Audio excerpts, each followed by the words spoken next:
The MLB Gambling Podcast on the Sports Gambling Podcast Network is presented by WynnBET. WynnBET is now live in Arizona, Colorado, Indiana, Louisiana, Massachusetts, Michigan, New Jersey, New York, Tennessee, and Virginia. From boosted same-game parlays to live in-game odds, WynnBET has what you need to win. Bet $100 and get $100 at wynnbet.com or download the WynnBET app and start winning today. State restrictions apply. We're also brought to you by Sports Gambling Podcast's Final Four watch party. This Saturday, sweat out your bets and win prizes with Ryan, Sean, and Colby over on youtube.com/Sports Gambling Podcast. Welcome, everybody, to the MLB Gambling Podcast on the Sports Gambling Podcast Network. My name is Malcolm Bamford, coming to you from Newcastle upon Tyne in the northeast of England. Today is Monday, March the 27th. We are 3 days out from opening day. Couldn't be more excited. So we've got the whole crew together to give out some divisional picks and, more importantly, some awards and stat leader bets as well. First, batting one tonight, leading us off, Mr. Munaf Manji. Munaf, how you doing? The band is back together. 3 days away, like you mentioned, for the MLB season, man. It creeps up so fast, but excited to be back with you guys. Another 6, 7, 8 months of dealing with Malcolm on the daily. So for you listening out there, please pray for me. Yep, I am going to troll you so hard this summer, Munaf. You will not believe it. He hates it. Batting two after a difficult rookie season. But we're going to give him a little bit more run second time around, is Mr. Dylan Rockford. Dylan, how you doing? What's going on, boys? Good to be with you. Yeah, we got the band back together. Tough to hear that Narco song, I'll tell you that. Tough to hear that song. But we're doing good, and I can't wait to get into these futures. Like Munaf said, we're 3 days away from opening day. Can't wait. And last but not least, batting clean up tonight is Mr. Noah Bennett. Noah, how are you? I'm doing well, guys, and I'm already a buffoon. I was on mute. I said, did somebody say band? And I played that, but man. It is what it is. I mean, it's our first full episode of the year. It was bound to happen, right? He's buffooned himself inside 3 minutes on the first preview show of the season. Anyone who had the under 3 minutes, you're a winner already. So yeah, we've got we're going to firstly have a look at our best bets and divisional plays. However, there are 6 divisional previews out there floating around in the ether, so get yourself involved in those. So we'll touch on those first very quickly, but then the meat and potatoes of tonight's show is going to be the awards. We've got MVPs and Cy Youngs and rookies and everything else that you could throw a stick at. I will first tell you about the WynnBET, the official online sportsbook of the Sports Gambling Podcast Network. WynnBET active in Massachusetts and tons of other states. Be on the lookout for the WynnBET Win Hour each Thursday from 5 till 6 p.m. Eastern Time. During WynnBET Win Hour, marquee games of the week will have better odds on WynnBET, giving you a larger payout opportunity. And March Madness is here. Loads of ways to bet on the big dance. Sign up today to receive that special offer. Bet $100, get $100, limited to state availability. And of course, our DGens, if you hit the biggest long shot parlay of the week, you get a $1,000 free credit. Loads to choose from. Head to wynnbet.com or download the WynnBET app. Offer subject to change. T's and C's at wynnbet.com. Must be 21 or older and present in the state where play through WynnBET is available. If you assume there is a gambling problem, call 1-800-522-4700. This promotion is absolutely ridiculous. The Masters promotion. You can hang out with Sean and Ryan at Stadium Swim and watch the biggest golf tournament in the world. You can win a 3-night stay at Circle Las Vegas. Hang with the guys. The contest is completely free to enter. Or just go to sportsgamblingpodcast.com/golf party. If you don't win the contest, you can still get a discount on a room using the promo code SGP15. And the Final Four watch party as well. You can hang out with the boys on the YouTube channel the entire Saturday of Final Four action. Live bets, prize giveaways, and much more. Subscribe to youtube.com/sportsgamblingpodcast and tune in on Saturday. Right, we'll run through the American League first. We'll hand it off to Munaf. Give us your American League winners and the best bet in each division, Munaf. Yeah. So for American League, we'll start with the American League East division winner. I got the Blue Jays around plus 250. Best bet as far as win total, Rays under 89.5. AL Central division winner, Cleveland Guardians. And then best bet win total, Royals under 69.5. AL West division winner, got to stay chalky with the hometown team, the Houston Astros. Best bet in that division, I'm going to go with the Angels under 81.5. Yeah, that's American League right there. 3 out of 3. Okay, a little bit chalky, Moonaf, and we've already had one argument tonight. I'll throw mine out now because we had a little argument already about the Kansas City Royals. I've got the Rays winning the AL East. I just think it's very, very tight. It's a 3-horse race. So I think at the prices, Tampa Bay are value. My best bet, though, was the Red Sox to go over. Over the number is 77.5. I'm over on the Kansas City Royals as well. So completely in contrast to Moonaf, where I've got the Minnesota Twins winning that division. And more fool me, you can all laugh. I fully expect it. I'm taking the LA Angels again at 11-1 to win the AL West. And a lot of my best bets come from the basement area here. Oakland over 59.5. I think Oakland are going to smash this. I think they can get to 66. So yeah, I'm happy with Oakland. Dylan, American League. Yeah, so American League, we'll start with the East. I'm high on the Blue Jays. I took them at plus 200 to win the division. Best bet for that division, I got 2. I like the over 91.5 for the Blue Jays, and I like over 76 for the Orioles. AL Central, gonna stay with the Guardians. I think they're the best team. I think it's a 2-team race between them and the Twins. Chicago has a little upside, but I like that. I like Detroit Tigers over 67.5 wins. I think they were just so unlucky last season. I think they can't get worse than that. Houston, I'm going to be a little chalky as well at minus 185 to win the division. And I'm going to take the Texas Rangers under their win total. Okie doke. And Noah, so we've got no team rides so far. Noah, have you got any different directions for us? Yeah. So starting off with the AL Central, I was on that podcast with you guys. I had Cleveland winning the division, and my best bet is actually Cleveland outright plus 130. I'm going with that price rather than the win total because them playing a little bit more teams outside of the AL Central does scare me away from the win total. They are losing out on 14 games combined against the Kansas City Royals and the Detroit Tigers. So just take them to win the division plus money. AL East, I have Tampa Bay winning the division, and I'm on the Baltimore Orioles under 76.5. And then the AL West, I have Houston winning division, and I'm on the Seattle Mariners under 87.5. Okay. A few more Maverick picks kicking around on our spreadsheet here for the National League. Moonaf, what have you got? All right, National League. Let's start with the East. I'm really high on the Braves this year, so double best bet or double Atlanta Braves action. We can say Braves to win the division and then over 95.5 on their win total. NL Central, I do like the Cardinals to win the division, but also do like the Cubbies to get over their win total as the best bet for the win total, 77.5. NL West, the Dodgers, I do think they take a step back. I still think they're a great regular season team, but did mention this on the on SGP earlier. Going to sprinkle a little bit on the Diamondbacks to win the division. I'm getting those feelings of the San Francisco Giants from a couple seasons ago from this team. I think it's a possibility. Sprinkle a little bit on that 40-1, and then best bet win total for the NL West, Rockies under 65.5. So yeah, my picks here for the NL East. Just to again fly in the face of all you people, especially Serial, who's just joined the chat.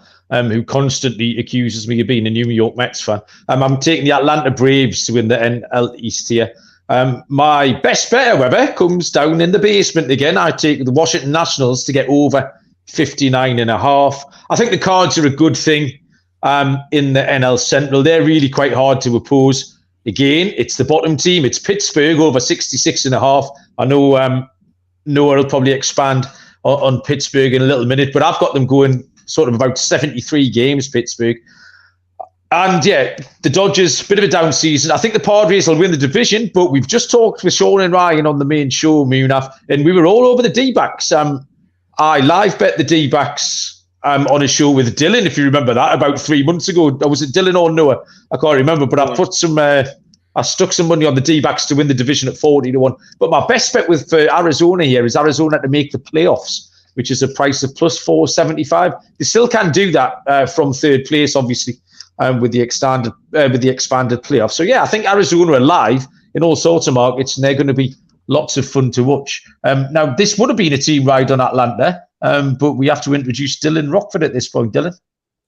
Yeah, so I'll start in the NL Central. I'm agreeing with all you guys. I think the Cardinals are the best play. A little chalky at minus 130, but I like the Cubbies to go over their win total. I like Pirates to go over their win total. NL East, oh man, I was on the pod with Adam and Moonoff a few weeks ago, and I did take the Mets, but that was before Edwin Diaz went down. I don't think we win the division now, so it's going to go to the Braves. I still think we win about 90 to 95 games. I like the Marlins win total over. NL West, a lot of people are building up the Padres. I just don't know. I do think the Dodgers squeak out the division. I think it is going to be close. And I'm with you, Moonoff. I think the Rockies might be one of the worst teams, so I like their under win total as well. Okay, and Noah, finish us off here. So starting with the NL East, Atlanta Braves are winning it, and I also have them as my best bet over 95.5 wins. In the NL Central, I'm going a little bit different than all you guys. I like the Milwaukee Brewers. I think their pitching staff is just outstanding. Okay. And my best bet is the Chicago Cubs over 77.5 wins. And then for the NL West, give me the Los Angeles Dodgers. I think their bullpen is the best in the MLB still. And my best bet is Arizona Diamondbacks over 74.5 wins. I'm not getting crazy with any playoff bets or winning the division bets, but I still like them over 74.5 wins. Okay, so yeah, the 3 of the 4 members of the team here, very sweet on the Diamondbacks. And yeah, I think they are going to be one of the most fun teams to watch. As ever, the YouTube channel is open and welcoming your comments. We've Dylan's in there as well as Serial and Phil from Dig, a new name in there to me. So good evening to everyone in there. Thank you for joining us. Tell a friend, etc. Always a fun place to be. And the Discord channel as well, especially with like Thursday night opening day is going to be absolutely brilliant in there.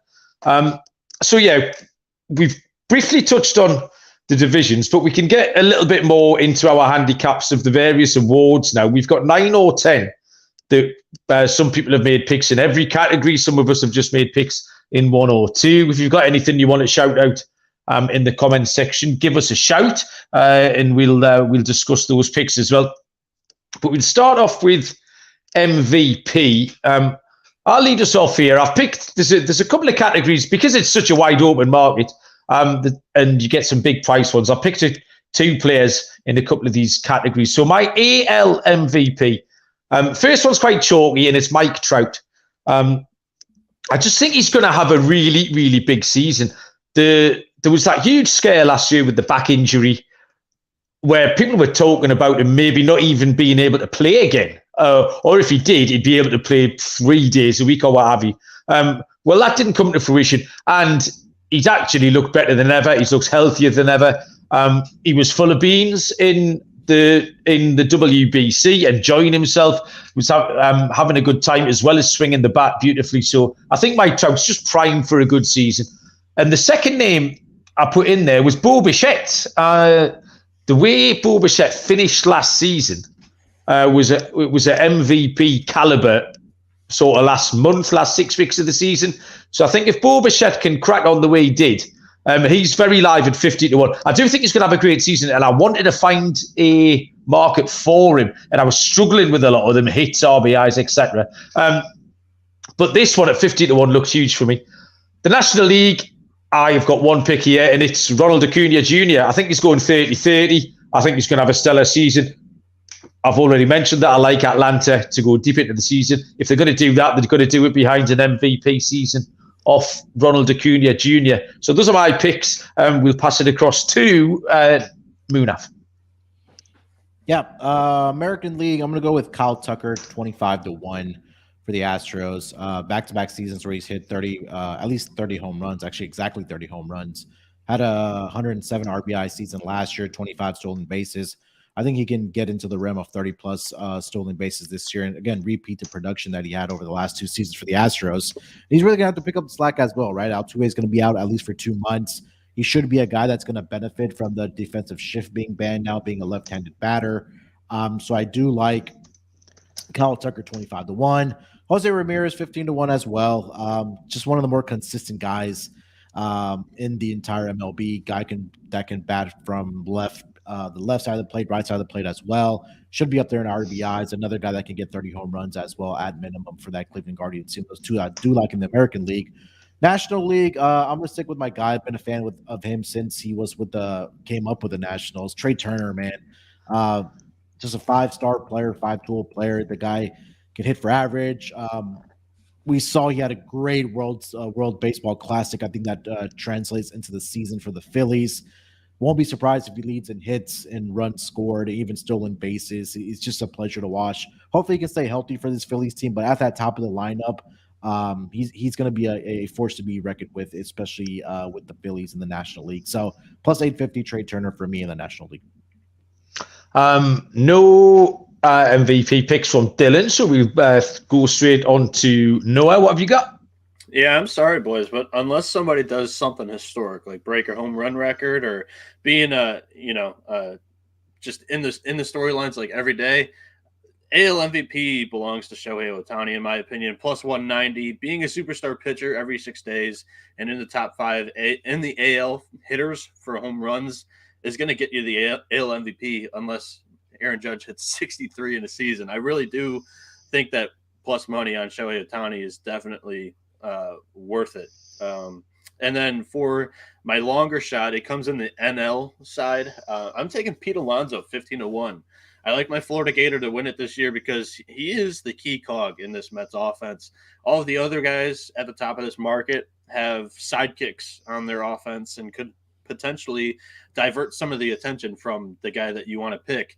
Plus, add in that he's playing in New York. It helps the voting narrative. And for Pete Alonso, who led the NL in RBIs by far last year, I think it's worth it at 15-1. Okay. I'll take your Ohtani baton then, Noah, and I'll run that into my Cy Young pick because you're right. You can't ignore Ohtani. It's just what precisely he's going to do now. So I've got him up at 12-1 here for the AL Cy Young. Obviously, the kind of the thing that would hold you back from backing him is kind of the workload, possibly if they are going to run with a hybrid 6-man rotation or not. Is he going to get enough innings in? But honestly, he just keeps doing things that are so superhuman, getting better and better and better. And again, you just saw the WBC. He was reaching back to as yet untapped depths in terms of his velocity, etc. So I'm just expecting incredible things. So I had to stick him in somewhere. So I'm happy with Ohtani. And I've got a fancy price one here just for Munaf. Chris Sale at 100-1. A little bit of a bounce back in the twilight of his career. He's been injured, but when he's back on the mound, he's going to take some stopping. I've watched him a couple of times in spring training. I tried to convince Noah to draft him in a couple of the drafts that we did together. We never did quite manage it. But yeah, Chris Sale at 100-1 for me. Munaf, are you going to get on the Boston Red Sox Chris Sale? It wasn't my fault. He got sniped from us along with like a couple of our other targets. It's never your fault, Noah. I mean, at 101, Mal, I can't argue against that, right? We saw last year, Verlander, I mean, 25-1 coming off of Tommy John. I know Chris Sale hasn't been the guy that since the Red Sox won the title a couple seasons ago, but they're really going to need him. After Chris Sale, it's pretty much a shit show for this Red Sox pitching rotation. I know your guy Bellows in there as well, but they're really going to need Chris Sale to be that top ace pitcher for the Red Sox. But for me, I agree with you about Ohtani. If you got to stick him somewhere, I'll take the 12-1 odds on him to win the the Cy Young. If Mike Trout stays healthy, let's say he plays 130, 140 games this upcoming season, we know the production's going to be there. So I just feel like they're going to take votes away from each other. I think that they'll really need to rely on Ohtani on the pitching side. I know they picked up Tyler Anderson.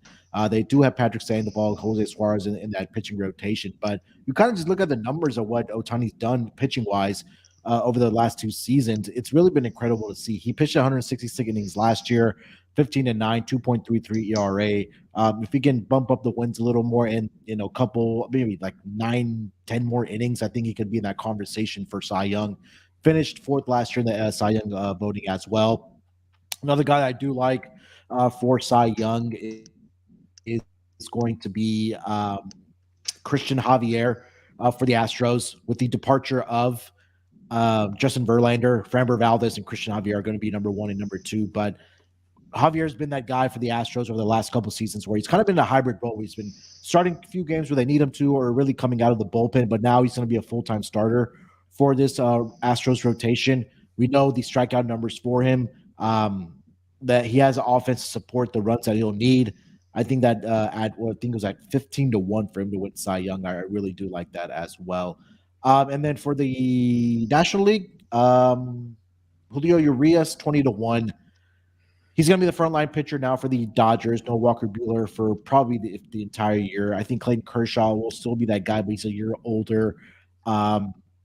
Last season, you take a look at his numbers, a sub 2.5 ERA, 17 wins. The prior year, he had 20 wins. So I think that, again, being on the Dodgers, where eyes are going to be on this Dodgers team, I think that he can, again, if he repeats the performance last year of what he did, I think there's a strong possibility at 20-1 that he can win the Cy Young. Okay, I like that, Munaf. Christian Javier in the American League. Dylan, I think he was one of your guys.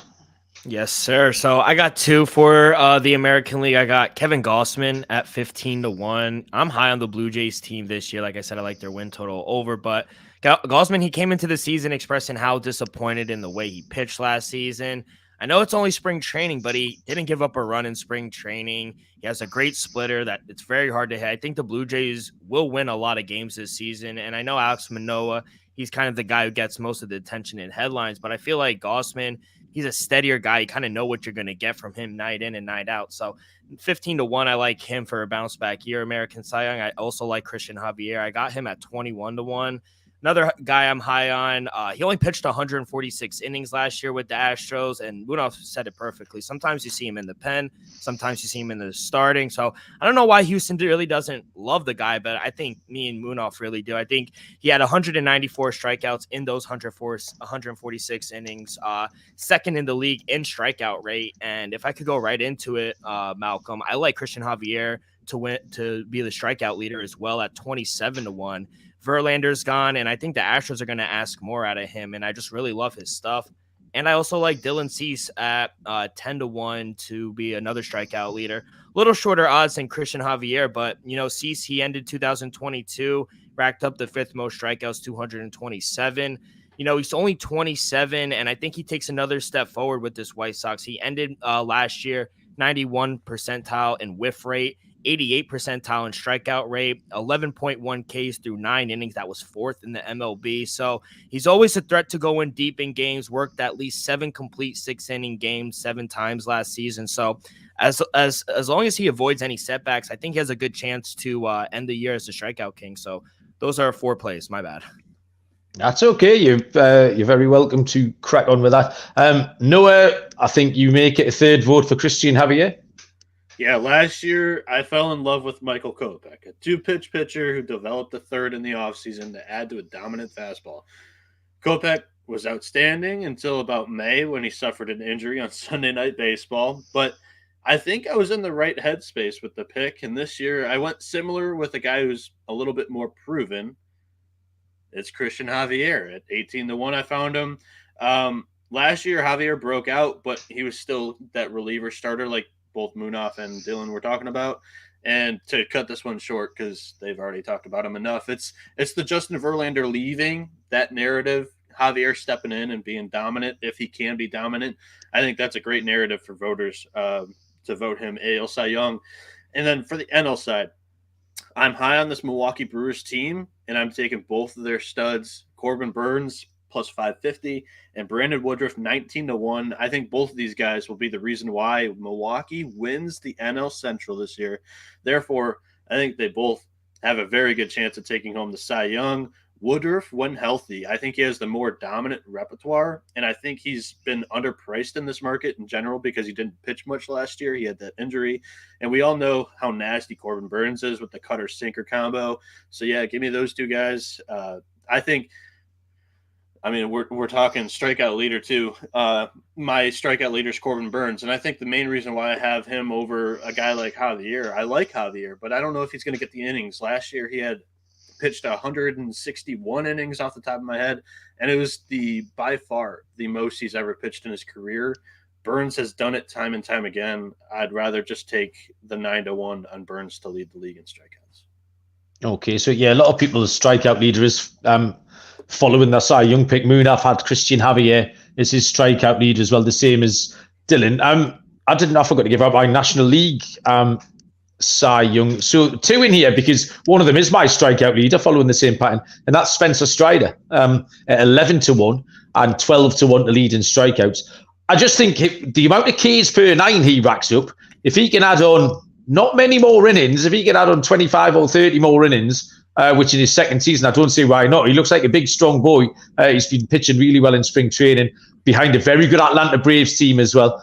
Strider looks good at 11-1. And I cannot believe we are 26 minutes into the show and no one's mentioned Jacob deGrom at 40-1. He's the best pitcher in baseball, isn't he? Dylan's about to shake his head clean off his shoulders. He had a little oblique or something in spring training, but then came out and is just throwing fire again. Man, this is a great price. deGrom at 40-1. Dylan, what's up with this deGrom pick? He's gonna get injured. He's made of glass. That's what it is. Like, I love the guy. When he's healthy, he's the best pitcher in baseball. But can you really? And how good? I mean, I think Noah's high on the Rangers, but do you really think the Rangers are going to be that good where he could win 20 games? I don't. I think he win, even if he wins 10. Well, we did see him win Cy Young with the Mets when he only won like 10, 11 games that one year. But I don't know. I just think I don't think he even makes 20-21 starts, and I'm not high on the Rangers, so I don't see it. I'm sorry. I just think that 40-1 price is gigantic because I think he was plus 350 last year or thereabouts. Might have even been a bit shorter, sort of 2 or 3-1. And all of a sudden you're getting 40-1. He's effectively the same bloke. The injury history was there last season. So I just think it represents great. We could be scratching our heads in the middle of June thinking, wow, Malcolm's the cleverest bloke we've ever met. I know Munaf says that quite regularly. But sorry? Where do you see 40-1? I see 40-1. Win Bet. That's our presenting sponsor. Come on. Maybe that's an offline conversation, but okay. Yeah, because Jacob deGrom's like the leader, right? I see for Cy Young, I see plus 550. No, yeah, that's what I see. Leader. Strikeout leader, I see 12-1. Strikeout leader. Okay.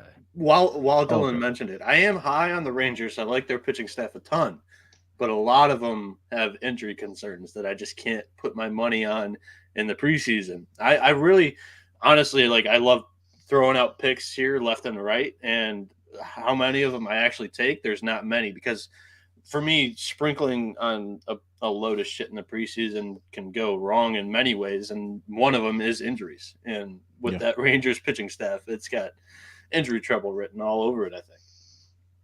Right, okay, I'm going to come clean here. I've just loaded that market up again. Jacob deGrom's now plus 550. So either I made a small boo-boo yesterday when I looked at it, or the eyes in the sky have been watching me, and the bookmakers have panicked and have nipped it in from 40-1 into plus 550. Anyway, plus 550, it's still a winner. Shut up, you're all idiots. I am a buffoon. Luckily, Captain Insano is not here. We don't think to point it out. Right, we'll move quickly on then. Having said that, I'll tell you what, we'll do an ad read. That'll take the wind out your sails. Underdog Fantasy continues their March Madness College Pick'em. It's a great way to get in on the action, especially if your bracket is busted. Plus, Underdog Fantasy has your favourite college basketball player props and great NBA and NHL daily games. Head over to underdogfantasy.com. Use the promo code SGPN for a 100% deposit bonus up to $100. That's underdogfantasy.com, promo code SGPN. Okay, rookies. Next, Rookie of the Year. I will lead us off. In the American League, I have two again. The first one is the New York Yankees shortstop, Anthony Volpe.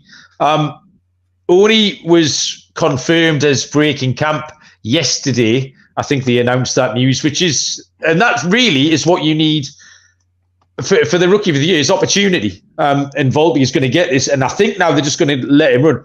And I know Yankees fans can get a little bit ahead of themselves. I saw lots of people yesterday comparing him to Derek Jeter, who I think was the last shortstop to kind of break camp as a rookie and then just run with it forever. So there's a few early comps there, but he's on a good side.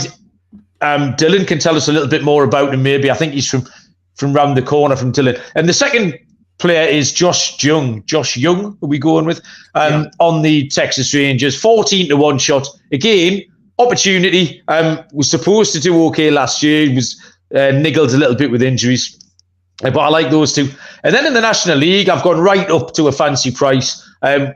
This is a player who needs the opportunity. But if they do, will hit. Has been hitting in spring training. And the New York Mets won't be afraid of giving Brett Beatty a lot of run there. So Brett Beatty at 100-1. If he can establish himself in that lineup, I think he's going to be live, Munaf.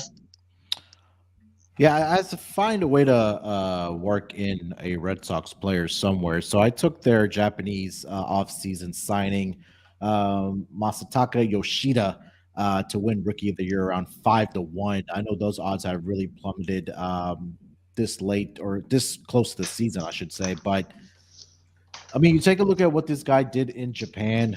He didn't bat a single season under 290, except majority of his seasons he batted well above 300 for his team. Now he comes over to the Red Sox, where there is a lot of offense, I should say, that departed in the offseason with Xander Bogaerts and JD Martinez.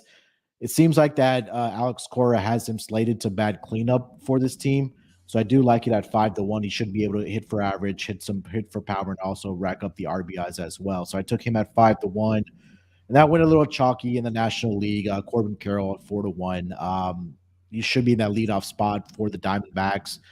A guy that could, steal base. He has so much speed. He should be at the top of runs scored, getting on base, hits, and things like that. So I think at 4-1, there was nobody really else that kind of stuck out to me as far as National League. So I just took chalk at 4-1. Yeah, like we said, there's lots of fun players in that Arizona team. So, Dylan, do you have a rookie for us? Yeah, just real quick on Anthony Volpe. Yeah, yes, he's sorry. From like 20 minutes around the corner from me. But yeah, love the kid. He was great in high school ball, college, and now he gets the starting job. Plus 650 for a guy that's probably going to play every day. I like that play. I went chalk. I went Gunnar Henderson from the Orioles.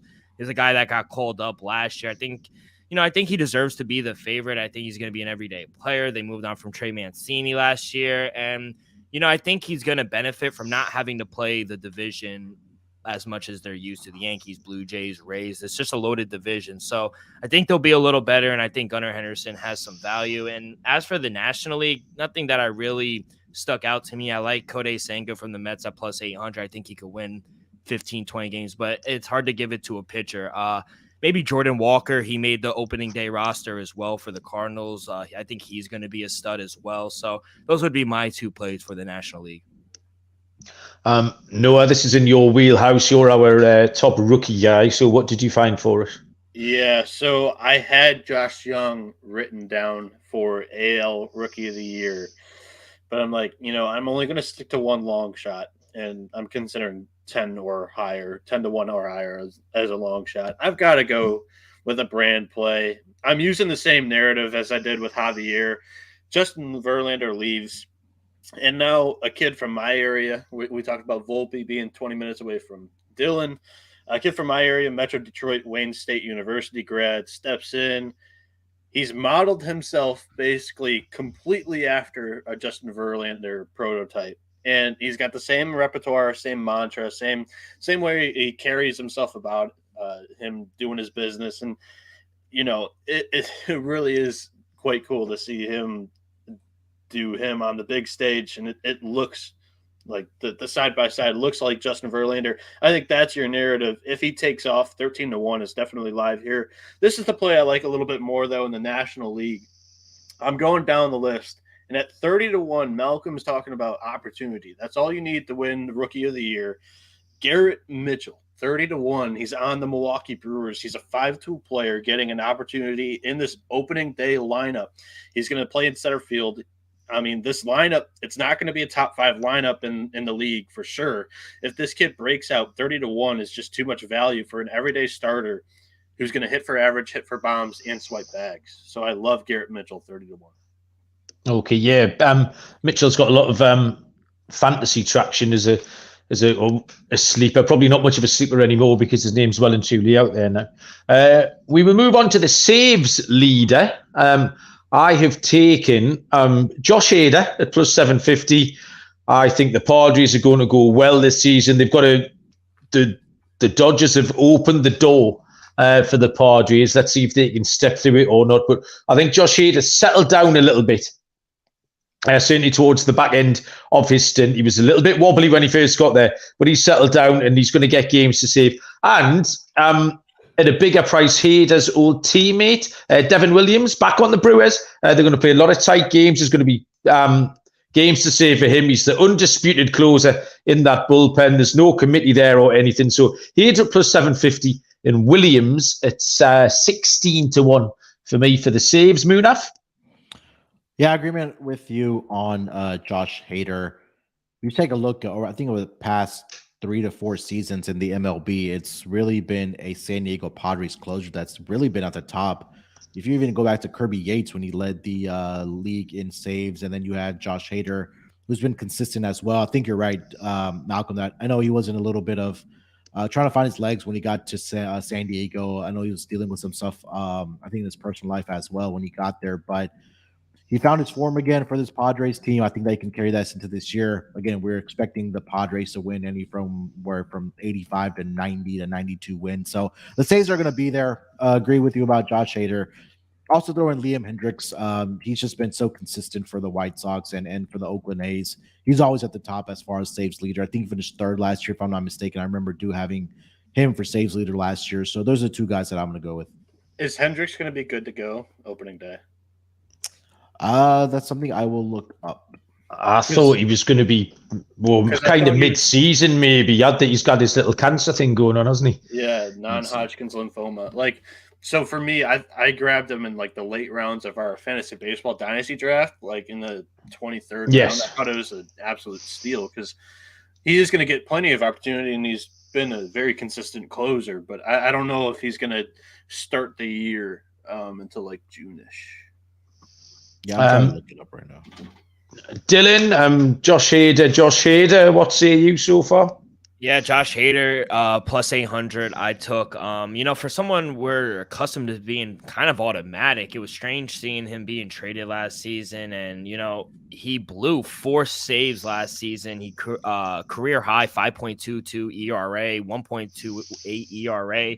However, Hader did finish last season looking like his normal self. He allowed just 1 earned run in his final 16 appearances.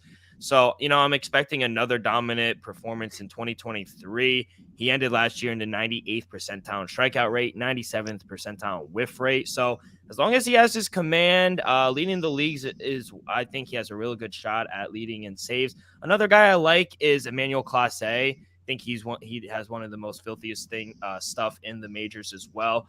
Guardians play a lot of close games as well, so I think that he has some value as well.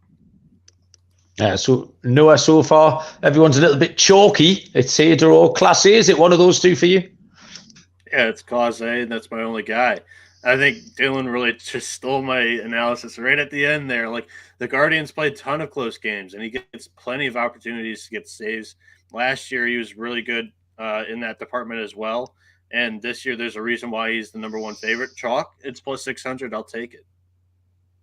Okay. We have, I believe, 4 or 5 more markets to get to. We'll stay on the bump here with the wins leader. It's a tricky one now because this is really, really compressed.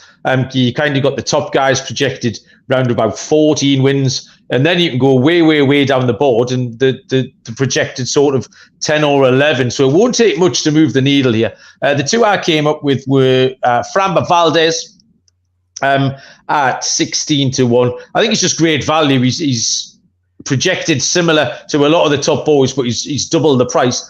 And then looking at the San Diego Padres and the fact I think they're going to go okay this season, I thought Blake Snell was a huge price. Now, Blake Snell's not someone I've been particularly keen on over the years.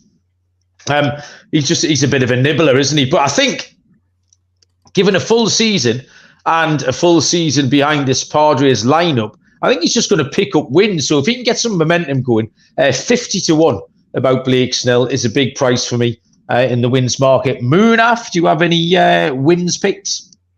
Yeah, so I just want to go back. I'm sorry, I meant Clay Holmes instead of Liam Hendricks for the okay. Leader.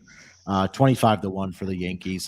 Did have 20 slaves and I think about 62 innings pitched last year. And I did check on Liam Hendricks. It looks like they expect him to be back in June, like Noah mentioned. So that's great news for Liam Hendricks personally. Dealing with with the cancer that you guys mentioned. But as far as wins, I got to double down on Julio Urias, man. 20 wins 2 years ago. He had 17 last season for the Dodgers. He should get the run support, obviously, when you had that type of lineup. I know they are going to be missing a couple guys that are not on this roster anymore with the Turners and the Cody Bellingers of the world. But again, there's more than enough to compensate with that when you have two former MVPs with Mookie Betts and Freddie Freeman to produce runs for you. So I like Julio Urias to be wins leader. And then I think you also got to look at Spencer Strider as well. I think that he's I know Mal, you mentioned him for Cy Young or for strikeouts leader as well, but he's going to rack up the wins for the Braves. And again, another team that has an offense that provides run support as well. So those are the two guys, both actually in the National League, that I do like. Excellent. D-Rock on the wins market. Yeah, I'm going Alex Manoah. Like I said, I'm high on this Blue Jay team, plus 2,000 to lead the majors. I think it's just too good to pass up. Like I said, I'm high on them. I do expect him to win over 16 games like he did last season. Maybe 20, 21 games, hopefully. He's a workhorse. He finished with the 9th most innings, 196.2. He has a great arsenal. He's durable, and he has a great offense. I think that's the theme here.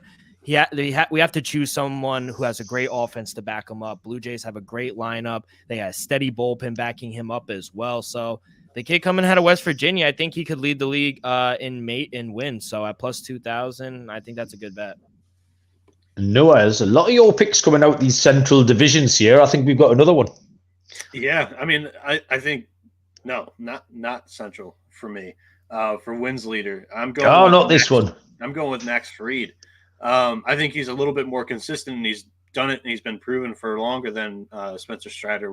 I'm a little bit nervous on Strider. It could be a sophomore slump year, and we saw it last year with Kyle Wright. Like, you just need a consistent arm in front of a really good offense, and the back end, the bullpen is, hard to beat. So you guys also had a couple of the guys that I had written down, but kind of just went with Fried over. I'll co-sign the Framber Valdez and the Julio Urias plays. I just went with a Brave, and I chose Fried because of that offense. Like, early on, I think the Astros scare me a little bit because we don't know how healthy Alvarez is, and especially with Altuve with the broken thumb, and also with the Dodgers.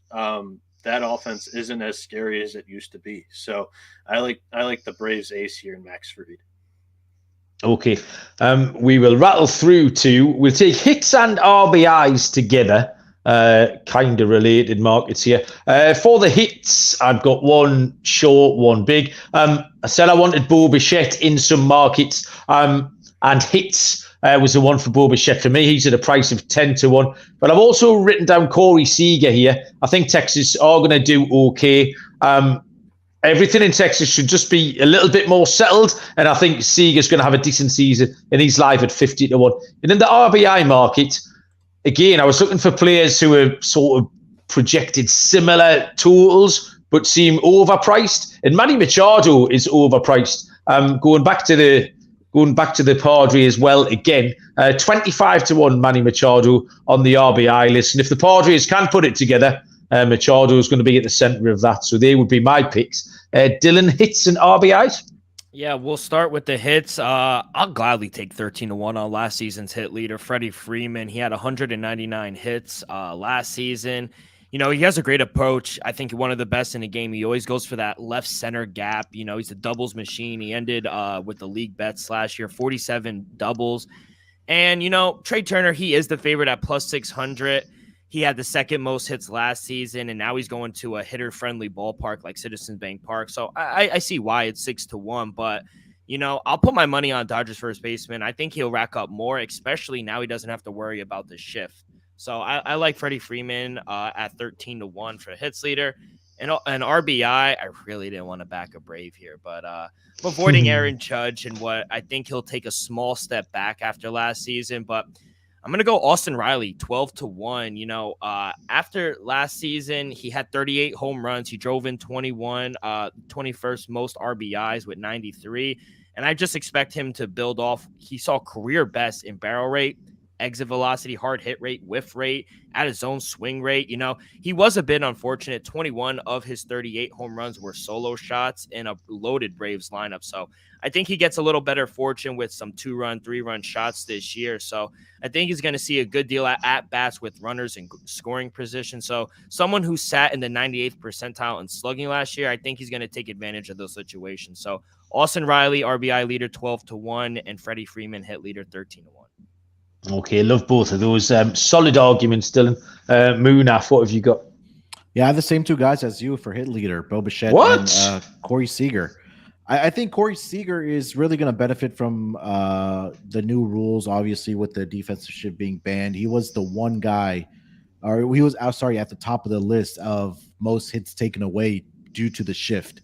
So I think that, he can pile up another, 50, maybe anywhere from 30 to 50 more hits. So Corey Seager as well, 50-1, I think is great value. Bo Bichette, like you mentioned, also around now he's down to 8-1. RBIs, I'm gonna go with Goldie, Paul Goldschmidt, 25-1. With that, I think that Cardinals lineup and that batting order is just going to be really good. There's going to be a lot of opportunities for him to bring in guys, whether it's via doubles, singles, home runs. We know that Goldschmidt can do it all. I also go with Jose Ramirez at, I think it was around 12-1 as well.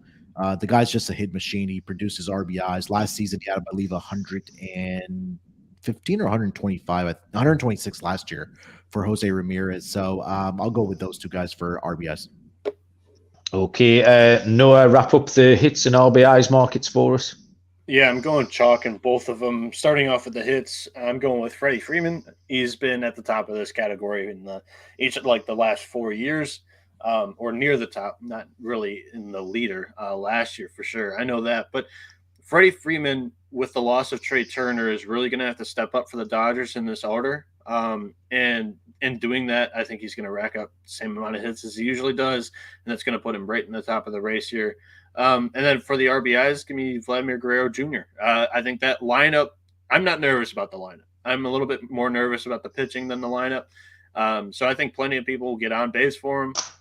And he's going to lead the league in RBIs. I have him at 10-1. So the next market we're going to look at is the prestigious one, the home run leader.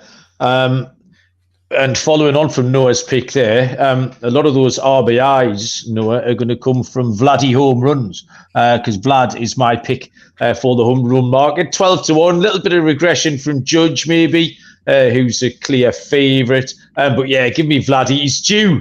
He's going to explode one of these seasons. He's going to put it all together. And this is it. Big, strong boy. Vladdy's going to hit the most out. I will take him at 12-1, Munaf. Right there with you, Vladdy. I think that's the dimensions that we talked about with Johnny when we did the AL East preview with in what is it, Rogers Stadium, is it? Or is it Rogers Center? Rogers Center. Yeah, in Toronto there with the new dimensions down in right field. I think, again, it's going to benefit guys like Vladdy, Bo Bichette, George Springer, those type of players. And Vlad's been there, man. We know he has the power. He can get it done. So at 12-1, pretty good value there. And then I'm going to also go down the list a little bit. A couple of Brave guys I do like. Matt Olson, 19-1. I think that's pretty good value there. And then a little further down the list, I had to put in Rafael Devers somewhere, 35-1 to be home run leader as well. We've agreed on quite a few things here, Munaf. Do you think that you've dragged me up to your level, or have I dragged you down to my level? Which is it? I'm hoping with the 2 years that we've been together, I've brought you up. Yeah, well, that's wrong. Dylan? No surprise we see Aaron Judge and the leader of the list, but I'm going to target another guy who I think has some value. You guys mentioned him earlier, Mike Trout, Captain America, 10-1. despite only just playing 119 games last season, he was hurt, various injuries.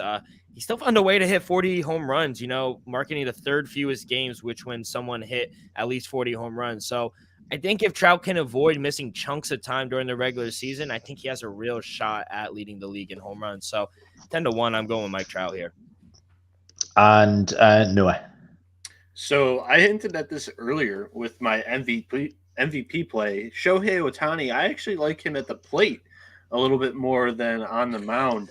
2 years ago, 46 home runs. He was in second place for the home run leader. This year, he's not at the top of this market. He's at 15-1, and I love that price. I like a little bit of a bounce back year in the bombs category for him at the plate, and a little bit of a regression year from Aaron Judge. Okay, love that.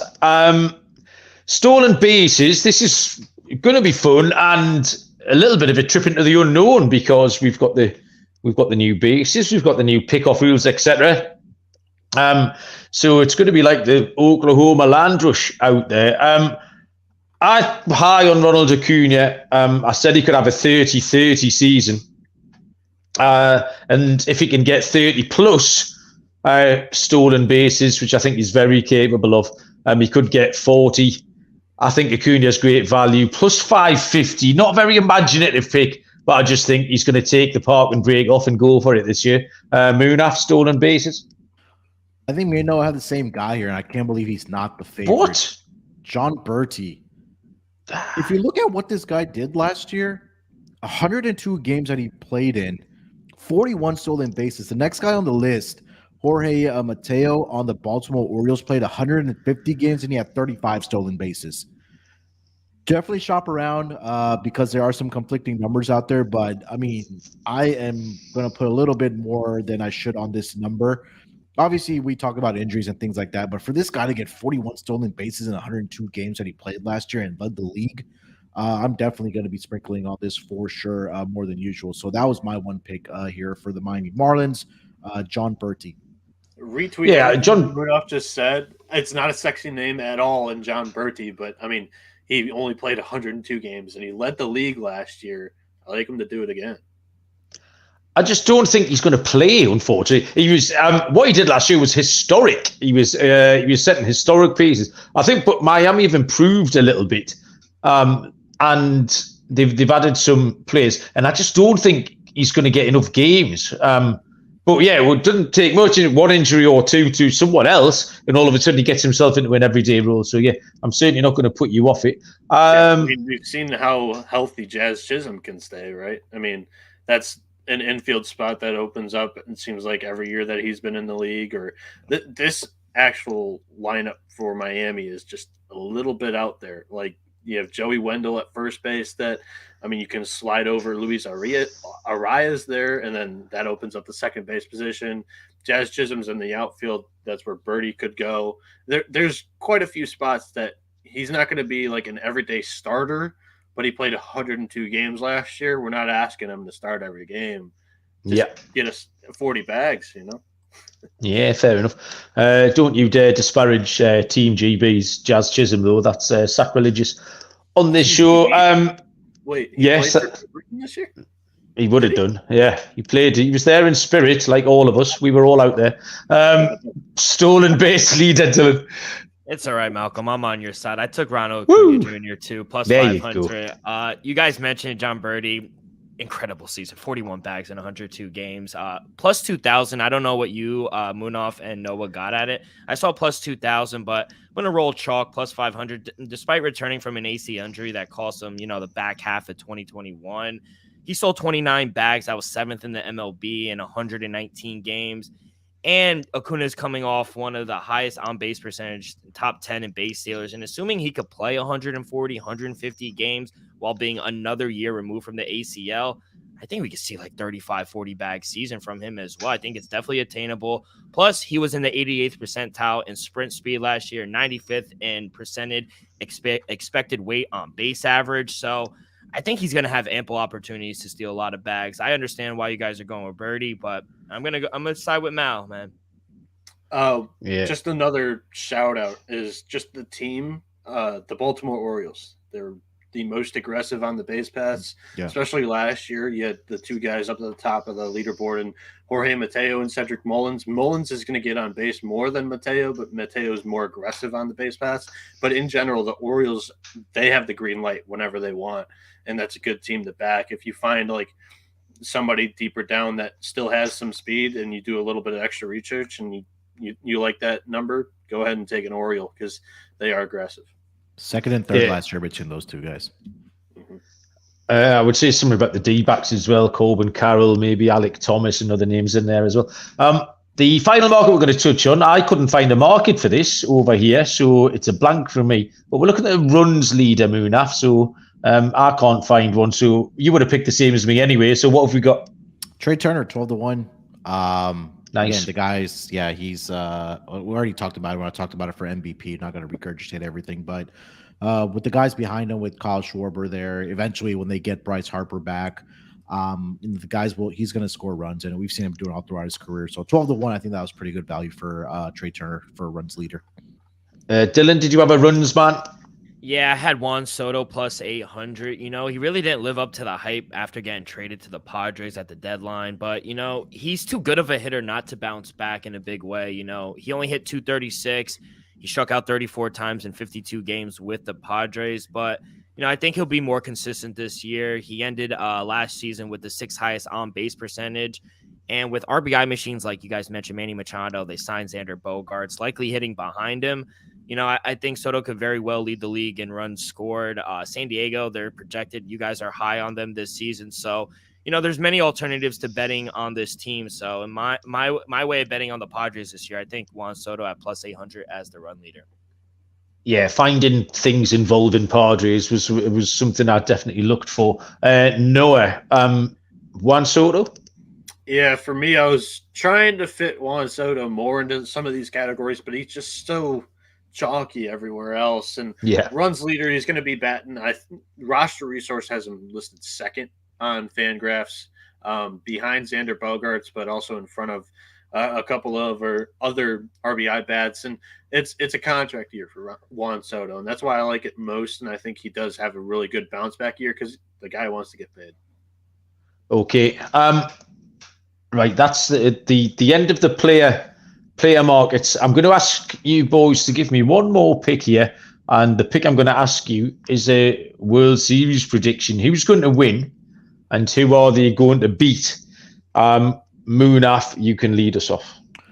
Yeah, I'm really high on this Braves team coming into this year. I have them coming out of the National League. The pitching, we talked about it. The lineup, they have just so many great guys from 1 through 7. We talked a lot about the Sean Murphy pickup in the offseason for him to come play catcher from the Oakland A's. Love the Braves coming out of the National League. American League, I think this is the year that the Toronto Blue Jays get over the hump. We talked about how they've made the shift of outfielders being more defensive guys. They had to trade away Teoscar Hernandez. They traded away Lourdes Gurriel. You still have George Springer. You still have Bo Bichette. We talked about Vlad, Matt Chapman at the top of this lineup. 1 through 6, Alejandro Kirk is another underrated hitter in that lineup. And the pitching is going to be there as well for this team. So I think that it's going to be Blue Jays and the Braves in the World Series. I'm going to take the Braves in 6 games to be the champion again in 2 times in 3 years. Okay, Braves in 6 over the Blue Jays. Dylan, what do you make of that? Who's your pick? So out of the American League, it's probably chalky. I'm going to go with the Astros getting out. I'm high on Christian Javier's. I think Framber Valdez, Munaf said he's going to have another big year. The injury to Jose Altuve doesn't really concern me. I think he'll be back in about 2 months. Jeremy Pena, he's amazing at his second year coming in now. So I like them to get back to the World Series and to repeat in 7 games over the St. Louis Cardinals. I was listening to the preview with Minty when she came on with Munaf and Malcolm, and she kind of sold me on the Cardinals. I think they have the best lineup in the division.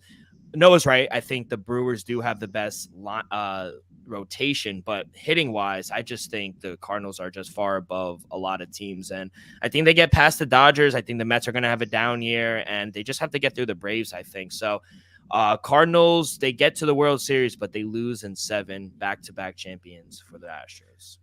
Okay. Noah, same question. World Series prediction, please. All right, so I have a message for the entire American League. They out for Houston. They got Houston.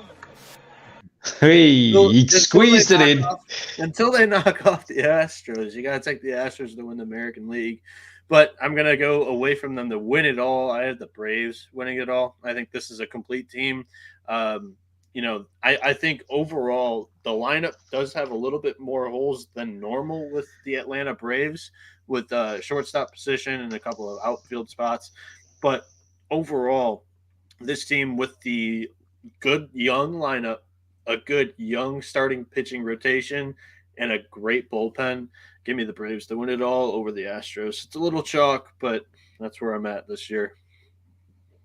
Okay, my 2 World Series candidates, I took my favourite 2 prices, the two prices that I thought were the best value for money. And I have got the Tampa Bay Rays taking on the St. Louis Cardinals. The Rays is a very, very, very tight division. You could throw a blanket over those top 3 finishers, Yankees, Blue Jays, and Rays. But the Rays are just far too big a price. You got the Yankees at 8s, the Blue Jays at 9s. Give me the Rays at 22-1. When really they're all going to finish within 2 or 3 games of each other. Love the Cardinals. We've talked a lot about the Cardinals today, and I love that lineup. They remind me a little bit of what we thought Toronto were going to be a couple of years ago. We said this lineup was young, it was set, and in 3 or 4 years, it's going to be great. Hasn't quite happened for them. Like I say, Munaf fancies them to maybe get it done this year, but I think the Cardinals look pretty solid. The Tampa Bay Rays over the Cards for me. And I think, ladies and gentlemen, boys and girls, this is where I ask Munaf to remind me what we've forgotten to do, because I always forget stuff, and Munaf has to remind me. But I think we might have cracked it, Munaf. No, I think we covered it all. What are we doing tomorrow? Yeah, come back same time tomorrow. We're going to do a little World Series draft. We've already started bickering over the draft order, so I'm sure that'll continue once we've stopped recording. But yeah, World Series draft tomorrow, so some World Series picks before we get into the Wednesday night pick show for opening day. So that's really, really exciting.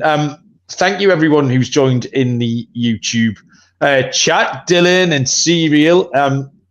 Phil, there's some new names in there as well, so we do appreciate it. Like I say, tell a friend to tell a friend. Dylan, thank you very much. You back tomorrow for the World Series draft? You excited? Oh, I'm super excited. Crunching the numbers up right now, getting the model ready for opening day. But can't wait. And check out the merch store. I have a hoodie on right now, and probably gonna order some more for the MLB season. We got 7 months. Okay, Noah, say something. Something.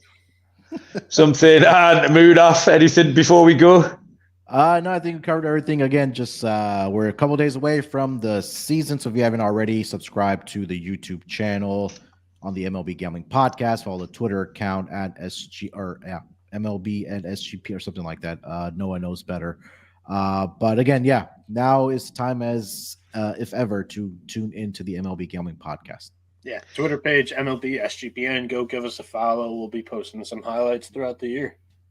Okay, I am waving my pink hand at Phil in the chat. He was waving his pink hand back at us. Thanks everyone. Same time tomorrow. Smashing week coming up on the MLB Gambling Podcast. I'm guessing we're all as excited as each other. So we'll be back tomorrow. Until then, we'll see you down the road. Cheers.